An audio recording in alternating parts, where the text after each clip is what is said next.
Eu quero dizer a você uma coisa que é verdadeiramente muito importante na nossa vida. Existem momentos que a gente precisa colocar a casa em ordem. Existem momentos que a bagunça, a desordem, ela toma uma proporção que causa uma confusão tão grande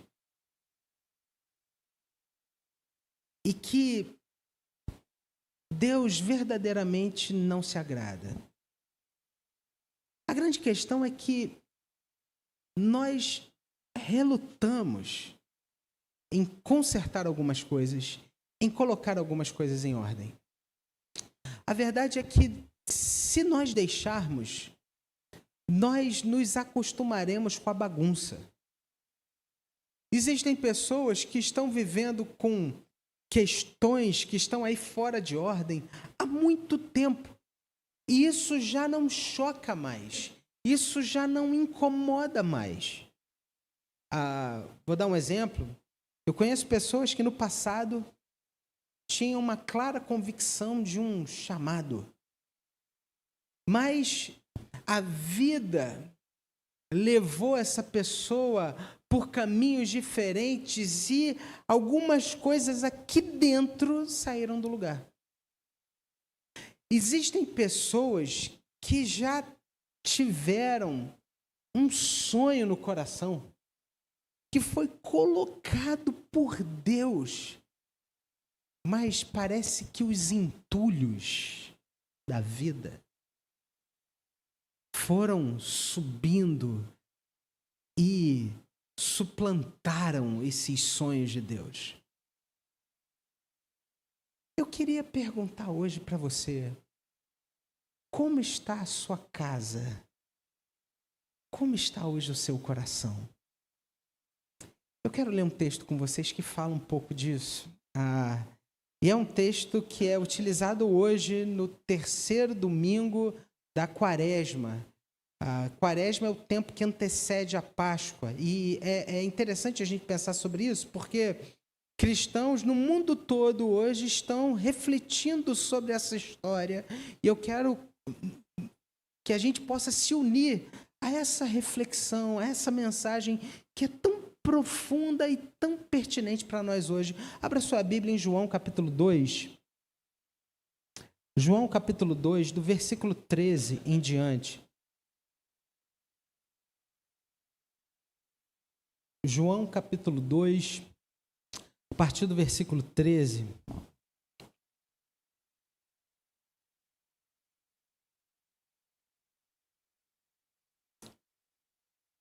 Preste atenção nesse texto. Estando próxima a Páscoa dos judeus, subiu Jesus para Jerusalém. Encontrou no templo os que vendiam bois, ovelhas e pombas, e também os cambistas assentados.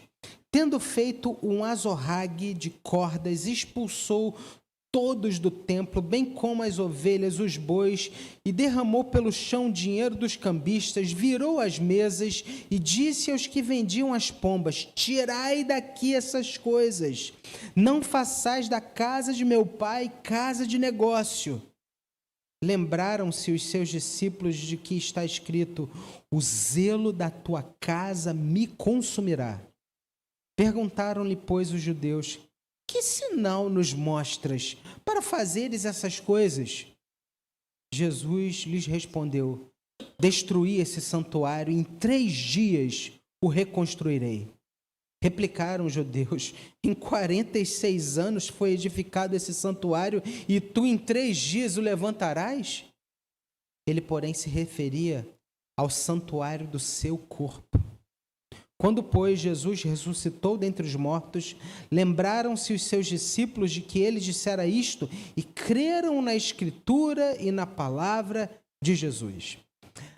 Esse texto é um texto muito interessante por vários motivos. Esse versículo aqui é um deles, porque se você reparar, as narrativas dos evangelhos, elas são narrativas momentâneas. Elas vão narrando o que está acontecendo, mas nesse texto acontece um acréscimo, e aí entendo o que eu quero dizer, uma visão posterior.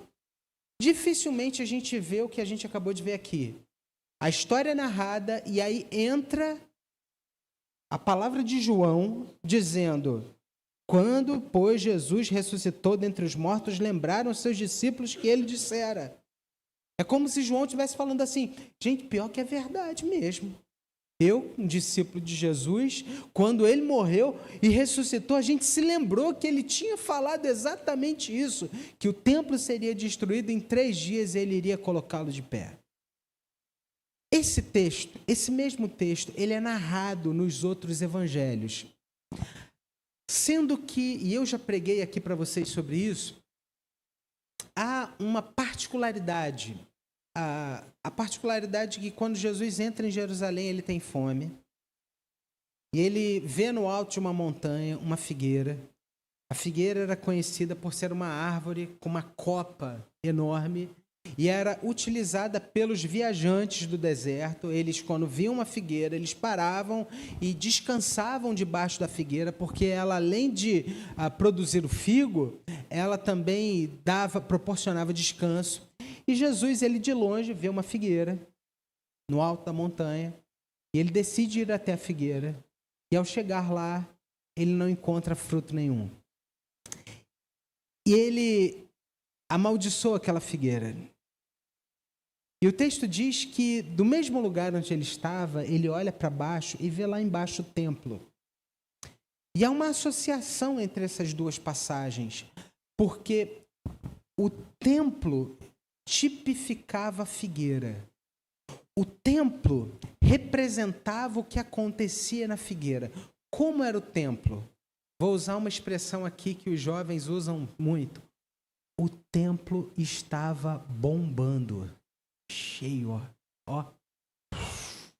A multidão, gente correndo de um lado para o outro, fazendo um monte de coisa, vendendo pomba, vendendo porco, vendendo boi, fazendo negócio, cambista e tudo mais.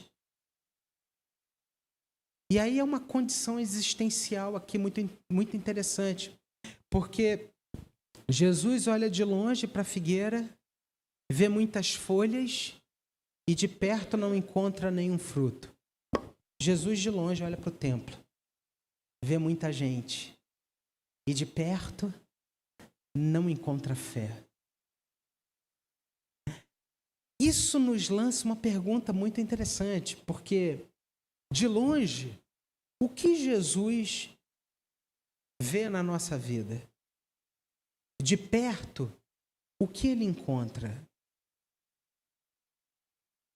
É muito fácil parecer crente, falar como crente, ter trejeito de crente, parecer ser um servo do Senhor, ali libado, sabe, aquele cara crentão raiz, entendeu? Mas, de perto, necessariamente, não sei o que tanto se aparenta.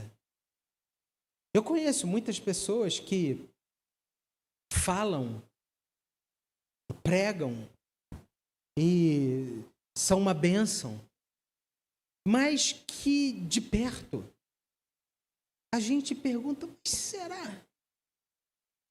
Porque, e aí, irmãos, existe uma verdade que é inexorável. A Bíblia nos ensina, pelos frutos o quê? Conhecereis. Pelos frutos nós conheceremos. Porém, entenda uma coisa, a palavra de Jesus é, não vos compete separar o quê? O joio do trigo. Não somos eu e você que julgaremos as pessoas. Você é joio, você é trigo, você é bom, você é ruim. Não.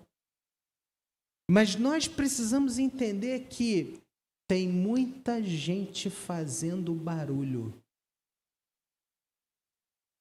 e necessariamente não tem um coração centrado em Jesus. O texto que a gente leu é um texto que antecede a Páscoa, como o próprio versículo 1 diz, né? Estando próxima a Páscoa dos judeus, subiu Jesus para Jerusalém. E o versículo 14 fala que ele encontra no templo, dá uma descrição muito interessante, se puder colocar aqui, e encontrou no templo os que vendiam bois, ovelhas, pombas e também cambistas assentados. Olha só o cenário que Jesus encontra. Num outro texto diz que ele fala assim, a minha casa será chamada de casa de oração para todos os povos, e vocês fizeram dessa casa um covil de salteadores. Vocês, em outras palavras, estão roubando as pessoas. O templo foi desvirtuado do seu propósito. Casa de oração para todos os povos, mas naquele templo só entrava quem tinha grana. Naquele templo só entrava quem tinha dinheiro e podia comprar as coisas que eram ali vendidas. Quem não tinha dinheiro ficava de fora. E nesse contexto, a gente precisa entender o lugar do templo, porque o templo em Jerusalém era o centro da vida religiosa do judeu. O templo, para você ter uma ideia, era um lugar de peregrinação.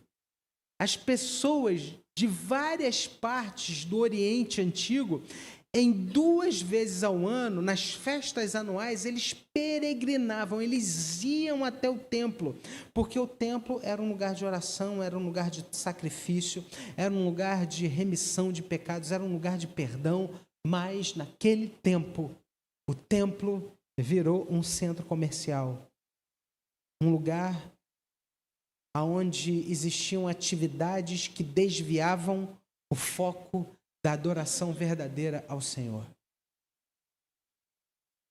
Aquela casa precisava ser colocada em ordem. Havia uma bagunça ali.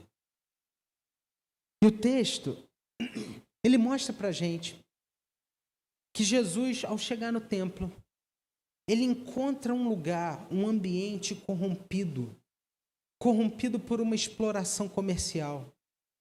E ali, indignado, enfurecido, e sim, essa é a palavra, Jesus estava indignado.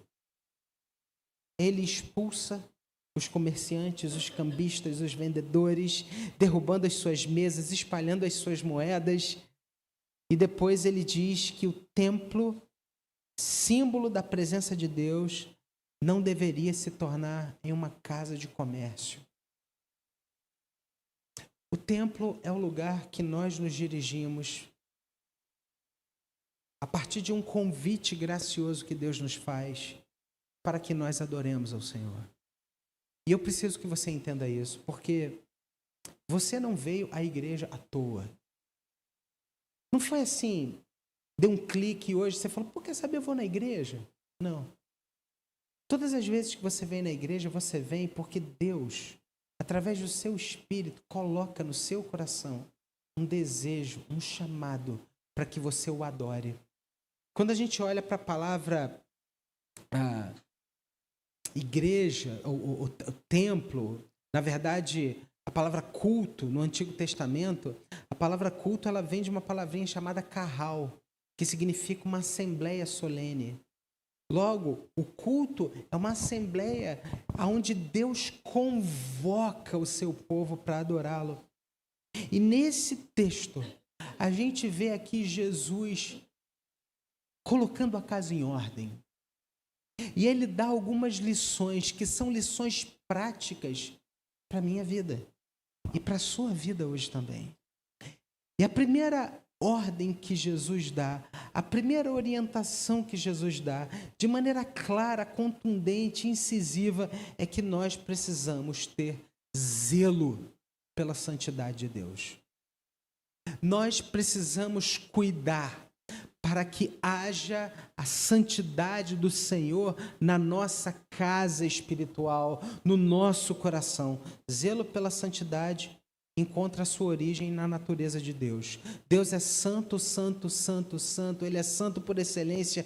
Ele é completamente separado do pecado e de toda impureza. A sua santidade é manifestada em toda a sua criação, desde a beleza da natureza até a perfeição da sua lei. Tudo exala a santidade de Deus. Os escritores da Bíblia, para você ter uma ideia, eles tinham uma clara convicção da santidade de Deus, que o nome de Deus, quando era escrito, em primeiro lugar, Yahvé, ele não leva vogal.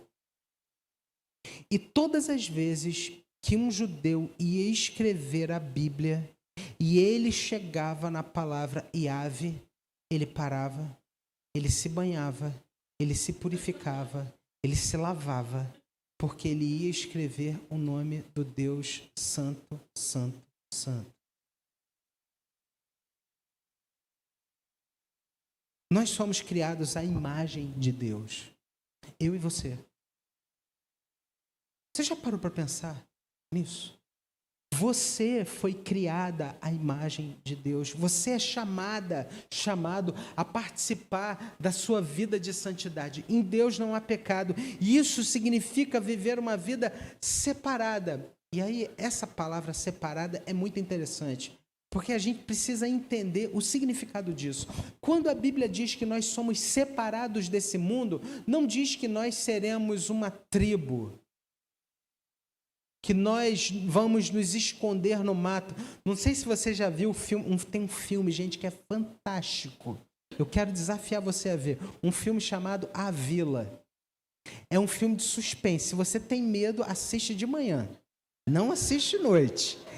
Mas esse filme, gente, esse filme está entre os top 3 filmes mais legais que eu já assisti. Esse filme é aquele filme que ou você fala assim, cara, eu amei esse filme. Ou você fala assim, cara, esse filme é horrível. Esse filme é interessante demais. Por quê? Houve um atentado que matou uma pessoa e um grupo decide pegar suas famílias e irem viver no meio do mato. Eles, no meio do mato, no meio de um campo, eles fazem uma vila. E essa vila tem regras rígidas. E as pessoas não podiam passar de um determinado lugar. E se elas caminhassem na direção daquele lugar, os monstros da floresta iriam alcançá-las. E aí eu quero desafiar você a ver, eu não vou dar nenhum tipo de spoiler aqui, mas é do diretor daquele filme O Sexto Sentido, tá? O filme é muito bom. Mas qual é a ideia aqui? É de que eles pudessem viver numa vila, isolados do mundo. E sabe o que é mais interessante? As roupas eram roupas da década de 50. E depois, no final do filme, vem a grande surpresa. Depois você assiste. A vida cristã não é um chamado para viver numa vila. Não. Nós somos santos chamados para viver no mundo de Deus. Para sermos uma bênção nesse mundo e não nos contaminarmos com o mundo, mas sermos o quê? Sal da terra e o quê? Luz do mundo, sim. Você será sal da terra, você será a luz do mundo, não pela sua vontade particular, mas pelo poder de Deus que habita no nosso coração. Graça de Deus na nossa vida. Nós fomos criados à imagem de Deus, somos chamados a participar da sua santidade. Isso significa eu e você vivermos uma vida separada do pecado, dedicada à vontade de Deus. E entenda de uma vez por todas, porque a santidade não é um estágio inalcançável, mas é um processo contínuo de crescimento espiritual. Eu preciso falar, vamos trazer um pouco de teologia aqui para essa mensagem. Nós nascemos em pecado.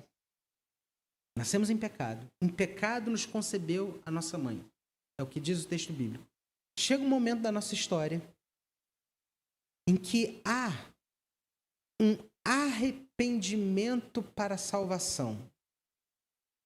A Bíblia diz que isso é uma ação do Espírito Santo na nossa vida, aonde o Espírito Santo age no nosso coração e a gente reconhece assim, cara, tem umas coisas erradas na minha vida.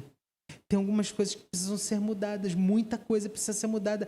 Eu preciso me voltar para Deus. E aí você entende a obra de Jesus e aí você entra num escorrega da vida cristã. Porque nesse momento você é convertido, você é justificado, você é convertido porque você crê em Jesus e você se torna justo aos olhos de Deus porque você crê em Jesus.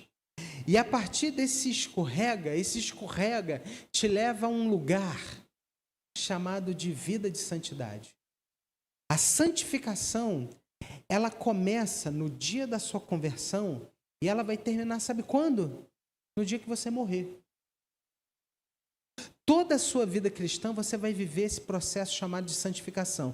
E quando você morrer, você será glorificado.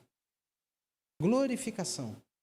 Então, eu e você que cremos em Jesus, nós estamos vivendo esse processo chamado de santificação, que é um processo de crescimento espiritual, onde Deus está lapidando a sua vida, lapidando o seu coração. O Espírito Santo está falando com você, precisa deixar isso, você precisa se apegar à palavra, você precisa dar um passo de fé. Letícia, dá aquele passo de fé. Mariana, aquele passo de fé. Dorcas, aquele passo de fé.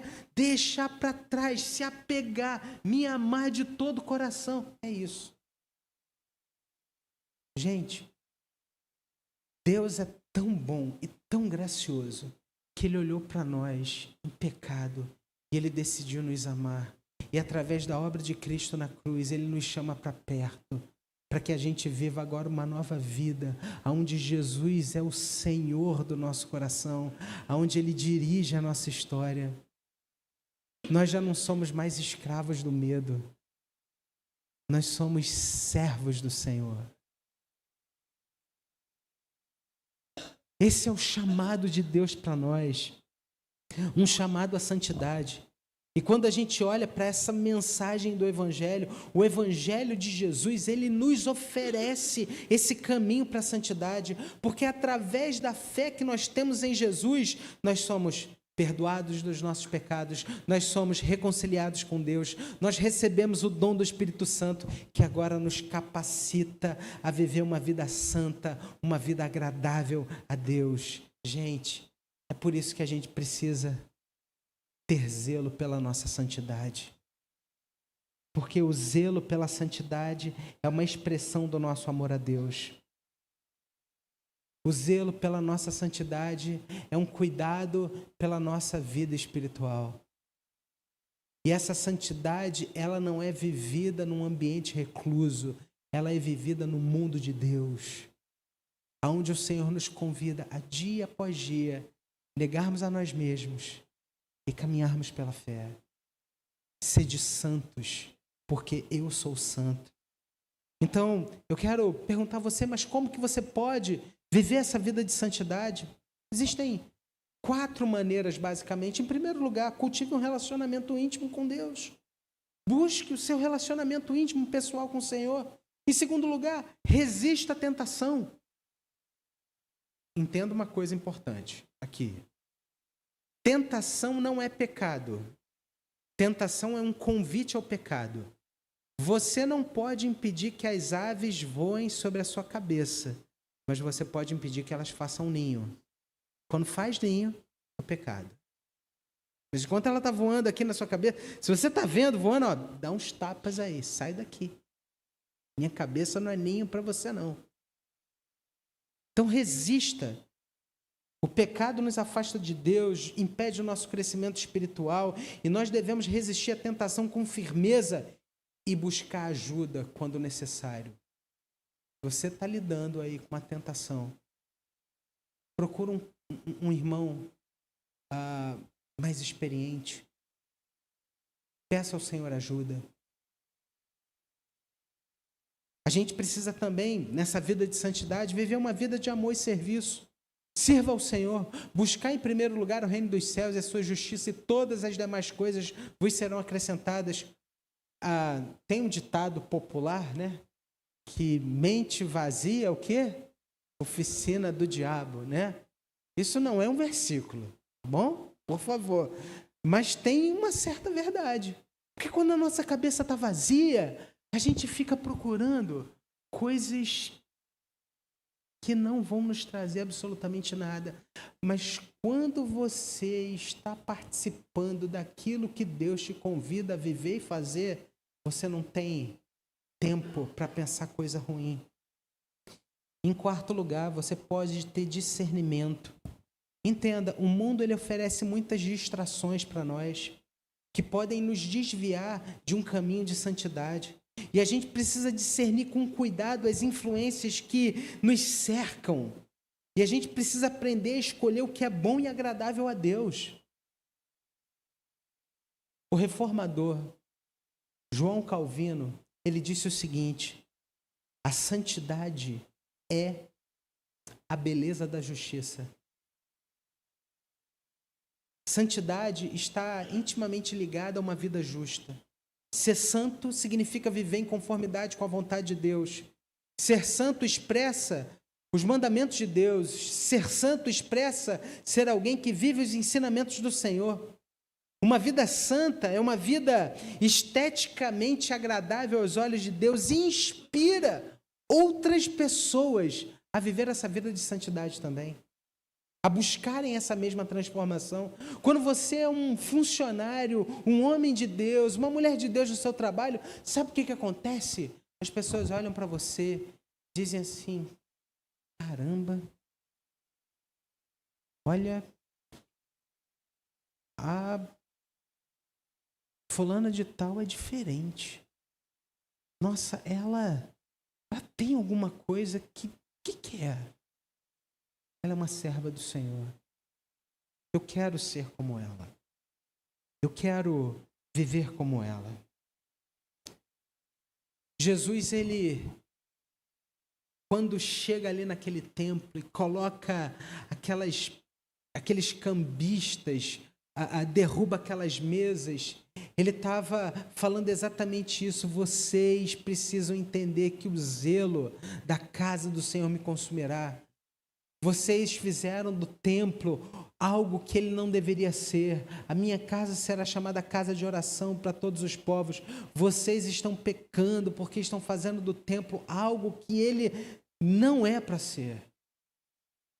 Será que existe hoje no seu coração mesas colocadas que precisam ser retiradas? O texto ele continua. E Jesus ele fala em segundo lugar acerca de uma adoração verdadeira. A adoração verdadeira ela vai além de ritual, de prática religiosa, de formalidade. A adoração verdadeira tem a ver com um encontro íntimo, autêntico, verdadeiro com Deus, onde o meu coração é totalmente entregue a Ele, em reverência, em amor, em reconhecimento de que Ele é grande, bom, santo, santo, santo. Nós somos chamados a adorarmos o Senhor em espírito e em verdade. Quando a gente reconhece e confessa a Deus quem nós realmente somos, pecadores, necessitados da sua graça, no nosso coração passa a não ter mais espaço para hipocrisia. A hipocrisia reina no nosso coração quando a gente não reconhece o nosso pecado. Uma pessoa hipócrita, um religioso, ele é ótimo, ávido a apontar o erro do outro, mas ele não reconhece seus próprios erros. Ele aponta com um dedo para o pecado do outro, mas se esquece que tem 4 apontados para o seu próprio erro. Irmãos, não é bom que sejamos assim.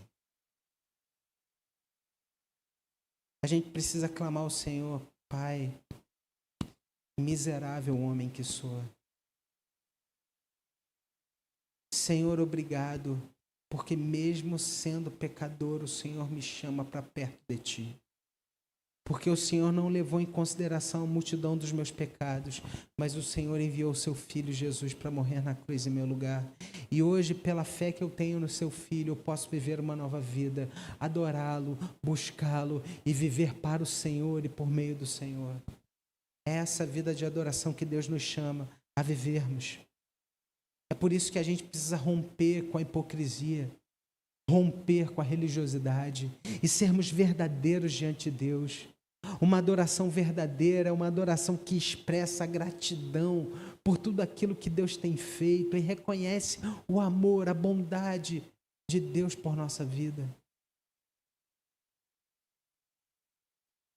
O Evangelho, ele nos revela o verdadeiro significado da adoração. Porque Jesus Cristo, através da sua morte, através da sua ressurreição, ele nos reconciliou com Deus. Nós que estávamos distantes de Deus, fomos agora reconciliados através da obra de Cristo. E Deus nos deu agora acesso à sua presença pelo novo e vivo caminho. Agora, através de Jesus, eu e você podemos adorar o Pai em espírito, em verdade, longe de todo e qualquer tipo de religiosidade. Você se lembra do que Jesus disse? Aonde existem 2 ou 3 reunidos em meu nome, ali eu estarei. Hoje Jesus está aqui entre nós. Essa foi a promessa dele. Por isso, adore-o, reconheça-o. Ele te chama a um relacionamento íntimo e pessoal com ele. Ele não quer que você viva uma vida de religiosidade, vazia, de repetições, mas ele quer o seu coração. Um coração entregue nas suas mãos. Um coração que aprendeu a depender dele e adorar a ele independente do cenário que você esteja. Por isso, cultive uma vida de adoração. Olha, eu gosto muito de música e eu tenho me policiado. Eu tenho falado assim, Senhor, eu quero ouvir mais louvores durante o meu dia. Eu quero cultivar mais uma vida de adoração. Eu quero ler mais a Bíblia durante o dia. Eu quero orar mais. Eu quero me conectar mais com o Senhor. Senhor, me dá a oportunidade de falar mais do teu amor. Ontem aconteceu uma situação muito interessante. Eu fui com o Mateus de Paula e com o Vinícius. A gente foi ver um sítio que a gente está namorando aqui para fazer o nosso retiro em novembro. Inclusive é uma informação aqui para você em primeira mão. Já se prepare aí, porque em novembro a gente vai ter um acampamento da nossa igreja. Mas um rapaz chegou e nos atendeu ontem. E sabe aquele camarada falante? Não, isso aqui, pá, não sei o que lá, tal, isso aqui, o quarto e tal. E aí ele mostrou o alojamento pra gente e tal. E aí eu e o Mateus, a gente ficou brincando, né? Porque estava tendo um retiro lá. Tava uma bagunça, um quarto enorme assim, imenso, um monte de coisa tafulhada e tal. A gente se entreolhou assim. É Auschwitz, né? Meio campo de concentração isso aqui. Tá? A gente brincando. E aí o camarada falando, tá, não sei o que lá e tal. E aí, na hora de se despedir, eu olhei para o cara e falei assim, meu amigão, e aí, quando que você vai voltar para a igreja? Ele olhou assim, por que o senhor está falando isso? Falando isso porque Deus tem um plano para a sua vida. Mas o senhor sabe de alguma coisa? Não. Não. Aí ele mostrou o braço dele assim, todo arrepiado, né, Mateus? Aqui, ó. Deus está falando comigo há muito tempo que eu tenho que voltar para a igreja. Teve um retiro aqui que a mulher falou que eu tinha que voltar para a igreja. E o senhor agora está falando isso. Eu falei, meu amigo, o que você está esperando? Está esperando o quê? Está na hora, cara. Volta. Corre. Vai. Jesus, cara. Vai para os braços do Pai. Lá é o teu lugar. Não, eu vou voltar para a igreja. Vou voltar. Isso aí, cara. Deus tem um plano para a sua vida. Deus deseja fazer algo lindo no seu coração. Se volta para Jesus, porque sem Jesus não dá. Ele, não, pastor, pode deixar. Eu vou voltar para a igreja, eu vou voltar para Jesus. Oportunidade. Gente, eu fiz um combinado com Deus. Falei, Senhor, eu não vou perder mais oportunidades. Outro dia, estava com o pastor Vinícius. A gente foi dar um treinamento em Goiânia. A gente, tarde da noite, pegamos um voo que nos deixou lá no aeroporto de Goiânia. A gente cansadíssimo, a gente estava voltando de um outro treinamento. E aí, o motorista do Uber, falante demais. Cara, quando eu pego um cara falante assim, eu já sei que tem problema. E aí, o cara falava...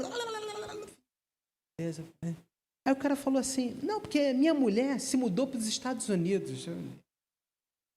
Mulher mudou para os Estados Unidos? Porque eu tô doente. Eu falei, Aí ele falou, lepra, como é que é o nome da lepra mesmo? Hanseníase. Ele falou assim, eu tô com hanseníase. E aí na hora não caiu a ficha, lepra, né? E eu falei, tá, beleza, tal. E aí, quando ele deixou a gente no hotel, eu falei assim, campeão, olha só, nós dois aqui somos pastores. E eu quero dizer uma coisa para você. Você falou tal da sua doença, da sua esposa, da sua família. Deixa eu dizer uma coisa para você. Jesus está te chamando para você ir para perto dele, para você tê-lo no seu coração. Porque Deus tem um plano para a sua vida, Deus tem coisas boas para fazer no seu coração. Aí o cara começou a chorar e falou assim, rapaz, minha mãe é crente e ora sempre por mim. E ela tem falado para mim que chegou a hora de eu voltar para a igreja. Eu falei, meu irmão, corre, é agora. Vamos orar aqui, vamos. Aí botei a mão nele. Vamos orar, tal, não sei o quê. Senhor, abençoe em nome de Jesus, tal, cuida, cura, tal, não sei o quê. E voltamos fomos pro hotel, tal, feliz da vida, tal. Quando eu estava no elevador, eu falei, Vinícius, é hanseníase, que parada é essa mesmo ali? É lepra. Eu falei, rapaz, olha, que o Senhor cuide da gente, né? Deus é bom. A gente precisa adorar o Senhor, gente. Isso é uma vida de adoração. Vida de adoração não é só isso aqui, não. É adorar, é glorificar ao Senhor aonde nós estivermos. Eu quero caminhar aqui para o final, porque esse texto ele termina Jesus falando sobre a necessidade de uma transformação do coração. Você percebe aqui como Jesus colocou a casa em ordem? Jesus, ele fala, olha, vocês precisam viver uma vida de santidade. Vocês precisam adorar em espírito e em verdade. O templo é lugar de adoração. O templo é lugar de um Deus santo, santo, santo. E o templo é um lugar de transformação. Jesus foi ali transformar o templo. Jesus, ele disse, olha, eu vou destruir esse templo, mas em 3 dias eu vou reconstruí-lo. Nós precisamos de uma transformação do coração. O ser humano, em sua natureza pecaminosa, ele está inclinado ao mal. E esse tempo que a gente está vivendo, esse tempo que antecede a Páscoa, é um tempo muito propício para a gente reconhecer a nossa necessidade do Senhor. Nós precisamos de Deus, nós precisamos de Jesus. A gente precisa que Jesus transforme o nosso coração. Sabe aquelas áreas da nossa vida que há muito tempo a gente vem convivendo? Tem coisa que está errada e a gente está deixando ali. A gente precisa se aproximar de Deus. A gente precisa se parecer mais com Jesus.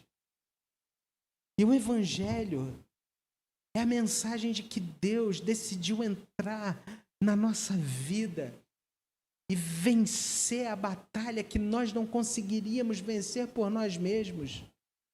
E Ele venceu essa batalha para que nós pudéssemos hoje ter uma vida nova, uma vida reconstruída por Deus. A vida original que Deus lá atrás havia preparado para nós. Lembra no Éden, quando o homem vivia face a face com Deus? Em Jesus, nós podemos agora viver na presença do Pai. É por isso que Jesus é chamado de um novo Adão.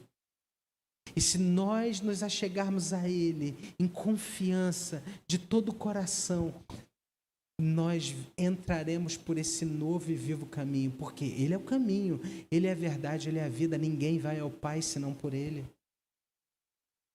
Por isso, hoje, Se arrependa. Sim, se arrependa daquilo que está errado na sua vida, no seu coração. Você pode se arrepender. Existe graça para você. Existe perdão para você. Existe um novo caminho para você. Existe um novo começo para você.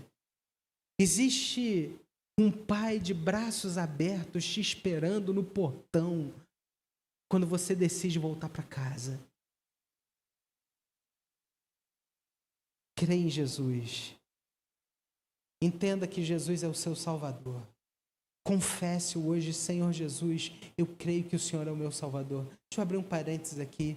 Muitas vezes a gente pensa que a mensagem do Evangelho é o passo inicial da nossa vida. Tim Keller, ele fala sobre isso. O Evangelho não é o ABC da vida cristã. O Evangelho é o A a Z da vida cristã.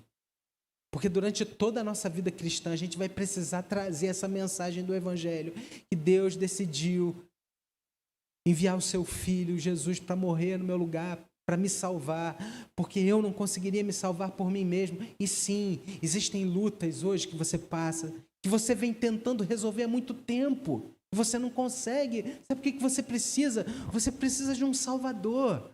E Jesus está de braços abertos. Ele é o seu Salvador. Ele é o seu Senhor. Por isso, vive essa nova vida que Jesus tem para você. Experimente esses frutos dessa transformação que tem aquele que tem Jesus no centro da sua vida e do seu coração. Quais são os frutos dessa transformação interior? A Bíblia fala de um amor a Deus e um amor ao próximo. De uma vida aos pés de Jesus que me leva agora a ter paz interior, uma alegria verdadeira, domínio próprio, mansidão, bondade, fidelidade, perseverança. São frutos dessa transformação que Jesus opera na nossa vida. Eu quero concluir essa mensagem quando Jesus nos convida a uma transformação de coração. E Ele nos chama a essa transformação. Eu queria deixar 3 perguntas aqui para você nessa noite. A primeira é: que comerciantes você precisa expulsar do seu templo interior nessa noite? Quais são as barraquinhas que precisam ser derrubadas na sua vida e no seu coração?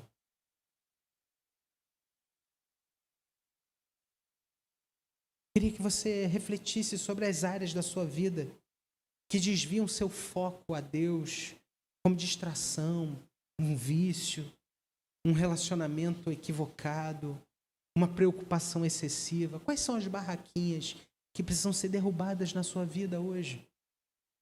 Em segundo lugar, como que você pode transformar a sua adoração em um encontro autêntico com Deus, em espírito e em verdade? Sabe, essa vida de religiosidade que a gente precisa deixar para trás e cultivar agora uma adoração em espírito e em verdade. Queria que você pensasse um pouco sobre a sua vida devocional. Você tem dedicado um tempo de qualidade para se conectar com Deus através da oração, da leitura da palavra? Como que você pode transformar a sua participação nos cultos da sua igreja de uma maneira mais autêntica, engajada, verdadeira, alegre? Como que você pode expressar o seu serviço de amor a Deus, servindo o seu irmão, alguém que você conhece? Em terceiro e último lugar,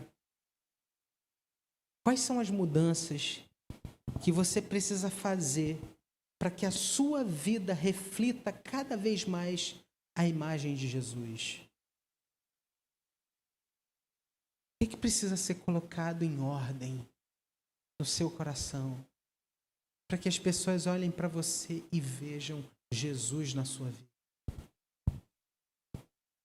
Eu queria orar com você nessa noite, porque Deus te ama tanto, tanto, tanto, tanto, que mesmo vendo a bagunça do nosso coração, Ele não desiste de nós. Mas Ele nos chama para perto, porque Ele nos ama. Há um versículo lindo que diz: com amor eterno eu te amei, por isso com bondade eu te atraí. Graça. Queria que você ficasse de pé nessa hora. Você que está em casa, queria que você também abaixasse a sua cabeça. Você que nos assiste online nesse momento. E eu gostaria que nós pudéssemos orar, pedindo ao Senhor Jesus: Senhor Jesus, arruma a minha casa. Coloque em ordem o meu coração. Senhor, ao lermos a Tua palavra, nós reconhecemos, Pai, que existem áreas da nossa vida que precisam ser derrubadas. Existem barraquinhas no nosso coração, comerciantes que precisam ser retirados da nossa vida. Existem coisas que têm desviado a nossa adoração verdadeira. E nós queremos nos voltar para o Senhor. Nós queremos confiar no Senhor de todo o coração. Pai, nós queremos que a nossa vida reflita Jesus. Coloque em ordem o nosso coração, Pai. E faz aquilo que somente o Senhor pode fazer. Renova, Senhor. Renova a nossa vida. Renova o nosso interior. Renova, Senhor, o nosso coração. E faz aquilo que só o Senhor pode fazer. Em nome de Jesus. Para a glória do Teu nome. Amém.